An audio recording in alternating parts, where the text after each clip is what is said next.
Everyone, আসসালামু আলাইকুম। আচ্ছা, আজ আপনার সঙ্গে যে রেসিপিটা শেয়ার করব সেটা কিন্তু একেবারে কলিজা ঠান্ডা হওয়ার মতো। যেহেতু যেহেতু আর কিছুদিন পরেই কিন্তু রমজান মাস, বাট রমজান মাসের আগে কিন্তু শবে বরাতের রাত। তো শবে বরাতের জন্য সকলেই রোজা রাখেন, আর রোজা খুলেই যদি ঠান্ডা ঠান্ডা ডেজার্ট হয়ে যায় বেশ ভালো হয়। তার জন্য আজকে আমি সেমাই কাস্টার্ড নিয়ে আপনার সঙ্গে শেয়ার করতে চলেছি। আসসালামু আলাইকুম, আপনারা দেখছেন cooking my life channel. Custard আজকে বানানোর রেসিপি জন্য হলো ফার্স্ট সেমাই আমাদের একটা কাস্টার্ড। ননস্টিক প্যানের মধ্যে 5 স্পুন অফ ঘি অ্যাড করেছি, আর এরই সাথে 1 কাপ মতো সিমাই অ্যাড করেছি। আচ্ছা, সিমাইটা কিন্তু গোল্ডেন টু ব্রাউন হওয়া পর্যন্ত আমাদের ভেজে নিতে হবে।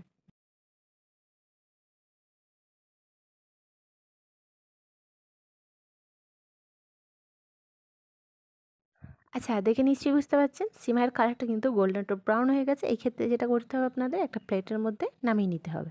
আচ্ছা, ওই একই প্যানের মধ্যে আমাদের 3 গ্লাসের কাছাকাছি তরল দুধ অ্যাড করতে হবে। আচ্ছা, দুধটা যতক্ষণ না বলক আসছে আমাদের জাল করাতে হবে। আচ্ছা, এখানে একটা ছোট্ট টিপস দিই। আমি কিন্তু দুধটা ফুল ক্রিম লিকুইড দুধ নিয়েছি। যেহেতু পানি অ্যাড করিনি, তাতে কি করতে হবে, আপনাদের একবার করে মাঝে মাঝে স্টার করে নিতে হবে। তাতে কি হবে, দুধের যে সল্টটা নিচের দিকে না জমে থাকে। আচ্ছা, যখনই হালকা হালকা বলক আসবে, এর মধ্যে 1 চিমটি মতো স্যাফরন অ্যাড করতে হবে কালারটা অনেকটা ব্রাইট আসার জন্য। আচ্ছা, স্যাফরনটা অ্যাড করার পর 7 থেকে 8 মিনিটের কাছাকাছি আপনাদের জাল করাতে হবে।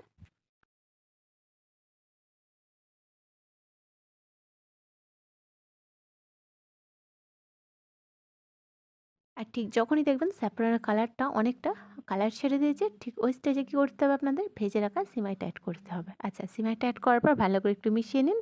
ওই ধরে রাখুন 8 থেকে 10 মিনিটের কাছাকাছি। গ্যাসের ফ্লেম মিডিয়াম টু হাই ফ্লেমে রাখবেন, আর একবার করে এইভাবে মেশাতে থাকুন।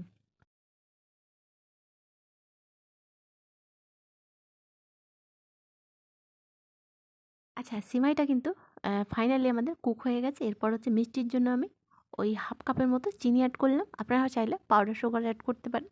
আচ্ছা, চিনিটা অ্যাড করার পর ভালো করে একটু মেশাতে থাকুন। যেহেতু দানা চিনি অ্যাড করেছে, ওটা মিশতে একটু সময় লাগে, মানে 3 থেকে 4 মিনিটের কাছাকাছি। তারপর হচ্ছে 2 থেকে 3 মিনিট আবার আমাদের ওয়েট করতে হবে।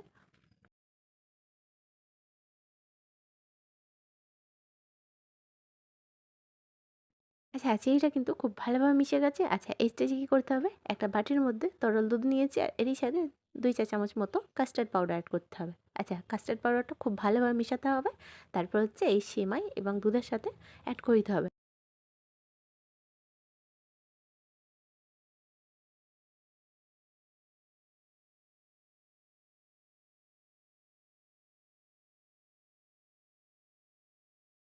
আচ্ছা, কাস্টার্ড পাউডার অ্যাড করার ঠিক 3 থেকে 4 মিনিটের মধ্যেই দেখবেন কতটা থিকনেসটা গাঢ় এবং ঘন ভাব চলে এসেছে।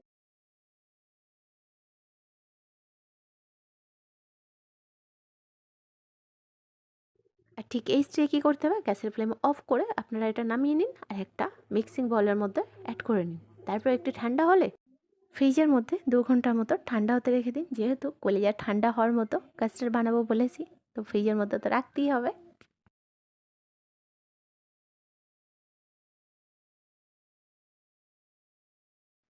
আচ্ছা, 2 ঘন্টা পর ফিরে এসেছি, আর 2 চা চামচ মতো চিয়া সিড র মিল্কের মধ্যে আমি ভিজিয়ে রেখেছিলাম। আচ্ছা, এই জুসি গ্লাসের মধ্যে 2 চা চামচ মতো ফার্স্ট আমি চিয়া সিড অ্যাড করলাম। তারপর ঠান্ডা ঠান্ডা সিমাইটাও কিন্তু 3 থেকে 4 চামচ মতো আমি অ্যাড করব।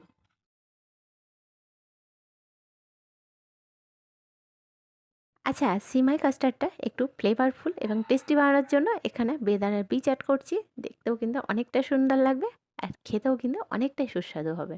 ঠান্ডা ঠান্ডা সিমাইয়ের সঙ্গে কেনা খেতে যায়, তাই না?